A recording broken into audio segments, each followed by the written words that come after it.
ஹே learners, இன்னுமே உங்களுக்கு like Journal entries வச்சு லெட்ஜர் போஸ்டிங் எப்படி பண்ணுறது அப்படின்னு கன்ஃபியூஸ்டாக இருக்கீங்களா? ஸோ எப்படி அது ஜேர்னல் ஒரு டிரான்சாக்ஷன் தானே, அதை நான் எப்படி இதை சால்வ் பண்ணுறது, எனக்கு புரியவே இல்லை அப்படின்னு சொல்லி ரொம்ப கன்ஃபியூஸ் பண்ணிக்கவே வேண்டாம். ஸோ நீங்கள் ஒரு ரொம்ப சிம்பிளாக ரொம்ப பேசிக் பிகினராக இருந்தாலும் பரவாயில்ல, நான் உங்களுக்கு எவ்வளோ ஈஸியாக கிளியராக சிம்பிள் ட்ரிக்ஸோட எப்படி நம்ம ஒரு ஜேர்னல் என்ட்ரிஸை வச்சு லெட்ஜர் போஸ்ட் பண்ணலாம் அப்படின்னு சொல்ல போகிறேன். ஓகேவா? ஸோ வீடியோ ஸ்கிப் பண்ணாமல் ஃபுல் வீடியோ பாருங்கள். அப்போ தான் உங்களுக்கு ஷார்ட் ட்ரிக்ஸ் எல்லாமே ஈஸியாக புரியும். அண்ட் நீங்கள் இவ்வளோ ஈஸியாக லெட்ஜர் போஸ்டிங் அப்படின்றது புரிகிற அளவுக்கு உங்களுக்கு கிளியராக இருக்கும். ஓகே, ஃபர்ஸ்ட் இன்றைக்கி நம்மளோட டாபிக் என்ன அப்படின்னு பார்த்தீங்கன்னா, தட் இஸ் லெட்ஜர் போஸ்டிங். அதாவது ஜேர்னல் என்ட்ரி வச்சு அந்த ஈச் டிரான்சாக்ஷனை நம்ம லெட்ஜர் எப்படி போஸ்ட் பண்ண போகிறோம், அதுதான் நம்மளோட இன்னைக்கு டாபிக். ஓகேவா? ஸோ ஃபர்ஸ்ட் உங்களுக்கு என்ன சொல்லணும் அப்படின்னா, லெட்ஜர்னா என்னன்னு சொல்லிடுறேன். ஆஃப்டர் தட் நம்ம ஒரு ஸ்டெப் பை ஸ்டெப் போகலாம். ஒரு 5 to 6 ஸ்டெப்ஸில் நம்ம முடிச்சிடலாம். ஓகேவா? ஸோ ஃபர்ஸ்ட் லெட்ஜர் அப்படின்னா என்னென்னா, ஆல்ரெடி உங்களுக்கு ஜேர்னல் என்ட்ரி லெட்ஜரோட வீடியோ நான் போஸ்ட் பண்ணியிருப்பேன். ஸோ இன்னும் உங்களுக்கு டீட்டெயில்டாக இன்றைக்கி லெட்ஜர் போஸ்டிங் மட்டுமே கிளியராக சொல்ல போகிறேன். அண்ட் இன்னொரு முக்கியமான விஷயம் என்னென்னா, நான் இன்னைக்கு இங்கே நின்று உங்களுக்கு லெட்ஜர் போஸ்டிங் எடுப்பேன் நான் சத்தியமாக நினைக்கவே இல்லை. Because once upon a time நான் ஃபஸ்ட் இயர் படிக்கும்போது லைக் நான் ஸ்கிப் பண்ணிட்டேன். எப்படின்னா அக்கௌண்ட்ஸ் டோட்டலாக ஸ்கிப் பண்ணிடுவேன். என்ன பண்ணுவேன்னா, management accounting and financial accounting வரும் எனக்கு. ஸோ 16 மார்க் கொஷின்ஸில் என்ன பண்ணுவேன்னா, ஜஸ்ட் அந்த ஜேர்னல் என்ட்ரி கொஷின் இருக்கும்ல, வெறும் டிரான்சாக்ஷன் அதை மட்டும் எழுதிட்டு லெட்ஜர் தொடவே மாட்டேன். தியரி எழுதிட்டு அவ்வளோதான். ஓகே, 2 16 மார்க் எழுதிட்டோமா, இனஃப்.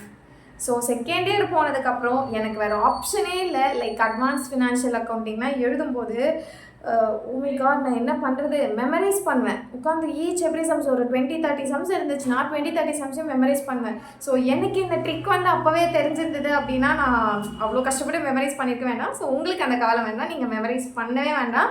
எவ்வளோ ஈஸியாக கிளியராக புரிஞ்சுக்கலாம் அப்படின்றத நான் இன்றைக்கி உங்களுக்கு எக்ஸ்பிளைன் பண்ணுறேன். So one more thing, memorise ஒரு சொல்யூஷனே கிடையாது. ஓகேவா? ஸோ என்னென்னா, இப்போ நீங்கள் மெமரைஸ் பண்ணுறீங்கன்னா எப்போவுமே நீங்கள் யோசிக்கலாம், நான் ஜேர்னல் என்ட்ரி படிக்கிறேன், லெட்ஜர் படிக்கிறேன், நான் லைக் மேக்ஸில் ஜாமெட்ரி படித்தேன், எனக்கு எதுலையாவது யூஸ் ஆகுதா ரெகுலர் லைஃப்பில்? கிடையவே கிடையாது. கண்டிப்பாக உங்களோட ரெகுலர் லைஃப்பில் ஏதாவது ஒரு விஷயத்தில் யூஸ் ஆகிட்டு தான் இருக்கும். நம்ம அதை கரெக்டாக ஒரு கிளியர் விஷனோட நம்ம அதை பார்க்க மாட்டோம். ஓகேவா? ஸோ நம்ம கிளியராக ஓகே, நம்ம ஒரு கான்செப்ட் படிக்கிறோன்னா நம்ம அதை புரிஞ்சு படிக்கணுன்ற மைண்ட் செட் வந்துட்டிங்கன்னா, you are the best basic beginners. உங்களோட ஃபவுண்டேஷனை ரொம்ப அழகாக பில்ட் பண்ணுறீங்கன்னு அர்த்தம். ஸோ ஓகே, நம்ம டாபிக்குள்ளே போயிடலாம். ஸோ லெட்ஜர் போஸ்டிங் லெட்ஜர்னா என்ன அப்படின்னா, இட்ஸ் நத்திங் பட் ஜேர்னல் என்ட்ரியோட ஒரு டிரான்சாக்ஷன் இருக்குது தெரியுமா, அதை கிளாஸிஃபை பண்ணி கொடுக்குறது தான் உங்களுக்கு லெட்ஜர். விச் மீன்ஸ் ஜேர்னல் என்ட்ரியில் கொடுத்துருக்கிறத வச்சு நம்ம ஜஸ்ட் அந்த டிரான்சாக்ஷன் மட்டும் மேக் பண்ணுவோம். கரெக்டாக? ஸோ இப்போ ஒரு எப்படி சொல்கிறது, ஒரு பவுல் ஆஃப் சம்திங், ஒரு 2 மிக்ஸ்டு சிரல்ஸ் போட்டது தான் இப்போ ஒரு டிரான்சாக்ஷன் வச்சுக்கோங்க. ஸோ அதை செப்பரேட் பண்ணி தனித்தனியாக வைக்கிறோம்ல. So which comes under debit, which comes under credit. So 2 பண்ணுறோம் தெரியுமா, that is called as ledger. So கரெக்டாக நம்ம எப்படி போஸ்ட் பண்ண போகிறோம் அப்படிங்கிறத இன்றைக்கி பார்க்க போகிறோம். ஸோ லெட்ஜரை நம்ம இன்னொரு நேம் சொல்லி கூப்பிடலாம், that is principal book of accounts. So ledger ஏன் மோஸ்ட்டாக நம்ம யூஸ் பண்ணுறோம் அப்படின்னா, லெட்ஜர் இல்லாமல் ஃபைனல் அக்கௌண்ட்ஸ் கிடையாது. So must you have to learn what is ledger and how the ledger is posted through the journal entry transactions. ஓகேவா? So okay, now இப்போ நம்ம இம்பார்ட்டன்ஸ்குள்ளே போகலாம். எதுக்காக லெட்ஜர்? ஸோ ஆல்ரெடி சொன்ன மாதிரி தான், ஃபைனல் அக்கௌண்ட்ஸ் ப்ரிப்பேர் பண்ணுறதுக்கு வேணும். ஃபைனல் அக்கௌண்ட்ஸ் எங்கேருந்து வந்தது? Accounting cycle. நான் உங்களோட ஃபர்ஸ்ட் பேசிக் அக்கௌண்ட்ஸோட வீடியோ கொடுத்துருந்தேன்ல, அதில் பார்த்தீங்கன்னா உங்களுக்கு தெரியும். ஸோ ஃபைனல் அக்கௌண்ட்ஸ் ப்ரிப்பேர் பண்ணுறதுக்கு நம்ம கண்டிப்பாக லெட்ஜர் வேணும். ப்ளஸ் ஈச் டிரான்சாக்ஷன் எந்த கேட்டகரியில் கேட்டகரைஸ் ஆகி நமக்கு கிடைக்குது அப்படிங்கிறத தெரிஞ்சுக்கிறதுக்கும் கண்டிப்பாக நமக்கு லெட்ஜர் வேணும். ஒரு பிஸ்னஸோட மோஸ்ட் இம்பார்ட்டண்ட்டான விஷயம் லெட்ஜர் தான். லெட்ஜர் இல்லாமல் நம்மளால் எதுவுமே பண்ண முடியாது. பிகாஸ் நமக்கு கேஷ் உள்ளே வரது, வெளியில் everything we must be clear. ஓகேவா? நமக்கு ஒரு கிளியரான விஷன் இருக்கணும்ல. So ledger is most important thing. For example, இப்போ நீங்கள் எப்படி எடுத்துக்கலாம், ரெண்ட் எடுத்துக்கலாம். ரெண்ட் பெய்ட் ஆஃப் ₹5,000 எடுத்துக்கோங்களேன்.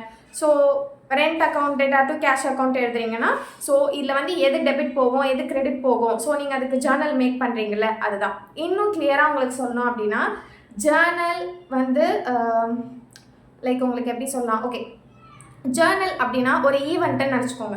ஓகேவா? இப்போ நீங்கள் ஒரு டைரி எழுதுறீங்க, அந்த டைரியில் ஒரு ஈவெண்ட்டை பற்றி ஃபுல்லாக எழுதுறீங்க. That event diary is called as ஜேர்னல்னு வச்சுக்கோங்க. ஓகேவா? ஸோ எனக்கு அது எந்த டேட்டில் நடந்துச்சு, என்னென்ன ஈவெண்ட்ஸ் நடந்துச்சு அப்படின்னு பிரித்து கேட்டகரைஸ் பண்ணுறீங்க தெரியுமா, that is called as ledger.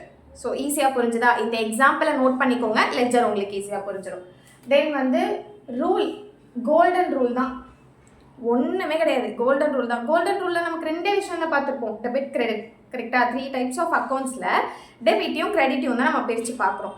So அந்த டெபிட்டும் கிரெடிட்டும் கரெக்டான சைடில் நமக்கு வந்து அதை நம்ம பிரித்து கிளாஸிஃபை பண்ணுறோமா அப்படிங்கிறது தான் பார்க்க போகிறோம். ஸோ கோல்டன் ரூல் வந்து மஸ்ட்டு, என்ன பண்ணாலும் கோல்டன் ரூல் தான் உங்களை வந்து சுற்றி திருப்பி வரப்போகுது. ஸோ கோல்டன் ரூல் வந்து உங்களுக்கு அதோட வீடியோ வேணும்னா என்னோட ப்ரீவியஸ் வீடியோவில் வந்து உங்களுக்கு கோல்டன் ரூல் இருக்கும்.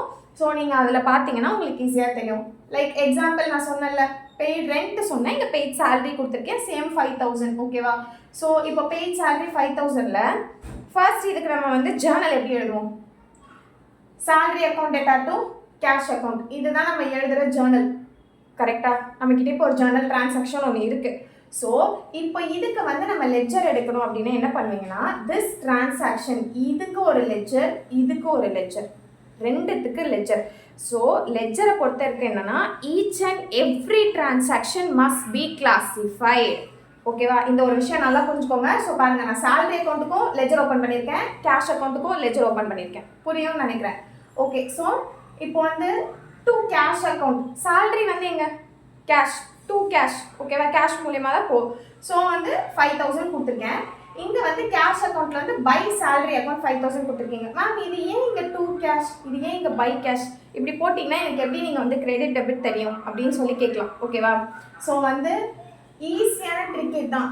டூன்னு வந்தாலே அதை வந்து டெபிட் சைட் தான் போடுவீங்க. அப்போது டூ கேஷ் அக்கௌண்ட்ன்ற அமௌண்ட் வந்து எங்கே போகும்? இந்த அமௌண்ட் எங்கே போகும்? கீழே வரும். கரெக்டாக? இப்போ இதில் வந்து கீழே வந்துடும், இங்கே 5000 வந்துடும். ஓகேவா? ஸோ பைன்றது வந்து கிரெடிட் சைட். ஓகேவா? சாரி, ஸோ இங்கே வந்து கிரெடிட் சைட், இங்கே வந்து டெபிட் சைட்க்கு 5000 எழுதிடுவீங்க. புரிஞ்சுதா? கிளியரா இருக்கா?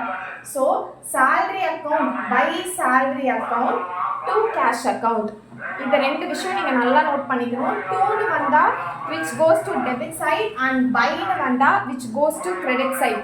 இந்த விஷயம் வந்து நீங்கள் ரொம்ப கிளியராக உங்களுக்கு புரிஞ்சுதுன்னா மட்டும்தான் உங்களால் ரொம்ப ஈஸியாக ஒரு ஜேர்னலை பார்த்தது ஓகே இதுக்கு நான் இந்த லெட்ஜர் தான் போஸ்ட் பண்ணோம் அப்படின்றது உங்களுக்கு தெரியும். ஓகேவா? ஸோ நெக்ஸ்ட் இன்னொரு விஷயம், இது வந்து நான் உங்களுக்கு வீடியோவோட லாஸ்ட்டில் சொல்கிறேன், பிகாஸ் நீங்கள் ஃபுல் வீடியோ பார்க்கணும்ல, அப்போ தானே உங்களுக்கு கிளியராக தெரியும். ஓகே, இப்போ என்ன அப்படின்னா, ஃபர்ஸ்ட் நீங்கள் வந்து இதெல்லாம் ட்ரை பண்ணி பாருங்கள். லைக் பெய்ட் ரெண்ட், உங்களுக்கு வந்து ஒரு 4 கொஷின்ஸ் நான் கொடுத்துருக்கேன்.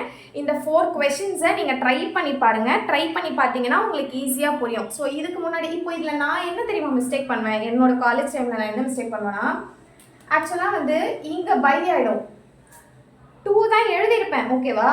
பட் ஆனால் இதை வந்து நான் என்ன பண்ணிடுவேன் அப்படின்னா டெபிட் ஆக்கிடுவேன், இதை வந்து கிரெடிட் ஆக்கிடுவேன். ஸோ எந்த பக்கம் போட்டால் என்ன மேம் ஒன்று தான் அப்படின்னீங்கன்னா, no, never. Final accounts correct நீங்கள் லாஸ்ட்டாக பண்ணும்போது உங்களுக்கு டேலியே ஆகாது. சீரியஸாக ஆன்சரே வராது, சுத்தமாக வராது. நான் உட்காந்து கிழிச்சு அடித்து அது ஒரு மாதிரி ஒரு ஃப்ரஸ்ட்ரேட் ஆகி ரொம்ப வந்து எனக்கு அக்கௌண்ட்ஸே வேணாம் அப்படின்ற நிலைமைக்கு போயிடுவோம். ஸோ அதனால் பேசிக்காக டூன்னு வந்தாலே டெபிட்னு ஞாபகம் வச்சுக்கோங்க, பைன்னு வந்தாலே கிரெடிட்னு ஞாபகம் வச்சுக்கோங்க. அதை வச்சு இந்த ப்ராக்டிஸ் கொஷின்ஸை கண்டிப்பாக ட்ரை பண்ணி பாருங்கள். என்ன மாதிரி நீங்களும் மிஸ்டேக்ஸ் பண்ணியிருந்தீங்க அப்படின்னா எஸ் அப்படின்னு சொல்லி கமெண்ட் பண்ணுங்கள் கண்டிப்பாக. ஸோ என்ன மாதிரி மிஸ்டேக்ஸ் எல்லாம் பண்ணியிருக்கீங்க அப்படின்னு சொல்லி தெரிஞ்சுக்கலாம். அண்ட் இந்த வீடியோ உங்களுக்கு அந்த மிஸ்டேக்ஸை வந்து கிளியர் பண்ணுறதுக்கு கண்டிப்பாக யூஸ் ஆகும் அப்படின்னு நான் நம்புகிறேன். அண்ட் உங்களுக்கு இன்னும் மோர் டாபிக்ஸ் வேணும் அப்படின்னாலும் எனக்கு வந்து மோர் பேசிக் டாபிக்ஸ்ன்னு சொல்லி கண்டிப்பாக கமெண்ட் பண்ணுங்கள். பிகாஸ் உங்களோட ஒவ்வொரு கமெண்ட்டும் தான் எனக்கு வந்து நெக்ஸ்ட் வீடியோஸ் ப்ரிப்பேர் பண்ணுறதுக்கு ஒரு நல்ல மோட்டிவேஷனாக இருக்கும். Okay, so ma'am what is the secret, இது என்ன அப்படின்னீங்கன்னா நத்திங் பட் ரொம்ப சிம்பிளாக சொல்கிறேன். என்னன்னா வந்து ஒரு டிரான்சாக்ஷன் இருக்குதுன்னு வச்சுக்கோங்களேன், எப்போவுமே அந்த டிரான்சாக்ஷனில் ஃபஸ்ட்டு என்ன இருக்கோ அதுதான் டெபிட்டில் வரும். ஓகேவா? செகண்ட் என்ன இருக்கோ அதான் கிரெடிட்டில் வரும். மேம் என்ன மேம் சொல்கிறீங்க, ஃபஸ்ட்டு இருக்கிறது தானே மேம் கிரெடிட்டில் போடுறோம், நம்ம கீழே போடுறோம். எஸ், நோட் பண்ண வேண்டிய விஷயம் தான். ஆன்டி கிளாக் வைஸில் 2-3 டைம்ஸ் ட்ரை பண்ணுங்களேன். உங்களுக்கே நான் என்ன சொல்ல வரேன்னு புரியும். இதை ட்ரை பண்ணிங்கனாவே புரிஞ்சிடும். லைக் ஒன்றுமே இல்லை, ஒரு ஜேர்னல் என்ட்ரி கொடுத்துருக்காங்கன்னு வச்சுக்கோங்களேன். ஸோ ஃபர்ஸ்ட் அவங்க வந்து நமக்கு ரிவர்ஸில் கொடுத்துருப்பாங்க, அதாவது டெபிட் ஃபர்ஸ்ட் கொடுக்காம கிரெடிட் கொடுத்து டெபிட் கொடுத்துருப்பாங்க. ஸோ நீங்கள் அந்த ஆன்டி கிளாக் வைஸில் ஆன்சர் எழுதும்போது உங்களுக்கு ஃபஸ்ட் என்ன கிடச்சிரும், டெபிட் வேல்யூ கிடச்சிரும், செகண்டு கிரெடிட் வேல்யூ கிடச்சிரும். இதுதான் அவங்க நம்மளை ரொம்ப பெருசாக கன்ஃபியூஸ் பண்ண விஷயம். ஒரே லைனில் முடிஞ்சிருச்சு பார்த்தீங்களா. லைக் ஆன்டி கிளாக் வைஸில் பார்த்தீங்கன்னா ஒரு டிரான்சாக்ஷனில் ஃபஸ்ட்டு இருக்கிறது உங்களுக்கு டெபிட்டாக இருக்கும், செகண்ட் இருக்கிறது கிரெடிட்டாக இருக்கும். இவ்வளோதான் உங்களுக்கு. ஸோ இந்த ப்ராக்டிஸ் கொஷின்ஸை மறக்காமல் நீங்கள் வந்து ட்ரை பண்ணுங்கள். ஆன்சர்ஸ் வந்ததுன்னா கண்டிப்பாக கமெண்ட் பண்ணுங்கள். You answers are most welcome. தப்பாக இருந்தாலும் தயவு செஞ்சு கவலையப்படாதீங்க. உங்களுக்கு நான் கிளியராக இன்னொரு வீடியோவில் பேசிக்லேருந்து இன்னும் நான் உங்களுக்கு மோர் டாபிக்ஸ் சொல்லி தருவேன். மறக்காமல் நீங்களும் மிஸ்டேக்ஸ் பண்ணியிருந்தீங்கன்னா எஸ்ன்னு சொல்லி கமெண்ட் பண்ணிடுங்க. அண்ட் once again சொல்கிறேன், your comments are the best motivation for me to do the next video. And உங்களுக்கு வேறு என்ன டாபிக்ஸ் வேணும் அப்படின்னாலும் கண்டிப்பாக நீங்கள் என்கிட்ட சொல்லலாம். மறக்காமல் வீடியோ பிடிச்சிருந்தா லைக் பண்ணிடுங்க, சப்ஸ்கிரைப் பண்ணிடுங்க, உங்கள் ஃப்ரெண்ட்ஸ் எல்லாருக்கும் ஷேர் பண்ணுங்கள். முக்கியமாக 12th ஸ்டூடெண்ட்ஸ் பேசிக் எல்லாம் தெரியணும்னா உங்கள் ஃப்ரெண்ட்ஸ் எல்லாருக்கும் ஷேர் பண்ணிடுங்க. இப்போத்துலேருந்தே படிக்க ஸ்டார்ட் பண்ணுங்கள். So your public will be more easy. So உங்களுக்கு பேஸ்லேருந்து லைக் பிகாம் ஸ்டூடெண்ட்ஸ் நீங்கள் வந்து நான் மக்கப் பண்ணி ஏதோ பாஸ் பண்ணிட்டேன் ஜாப் போகணுன்னு நினைக்கிறவங்களாம் கண்டிப்பாக என்னன்றதை பேசிக்காக தெரிஞ்சுக்கோங்க. அப்போ தான் 1-2 கொஸ்டின்ஸாவது நம்ம இன்டர்வியூவில் கிளியராக ஆன்சர் பண்ண முடியும். ஸோ தேங்க்ஸ் ஃபார் வாட்சிங். ஒன்ஸ் அகெயின் மறக்காமல் சப்ஸ்கிரைப் பண்ணிடுங்க.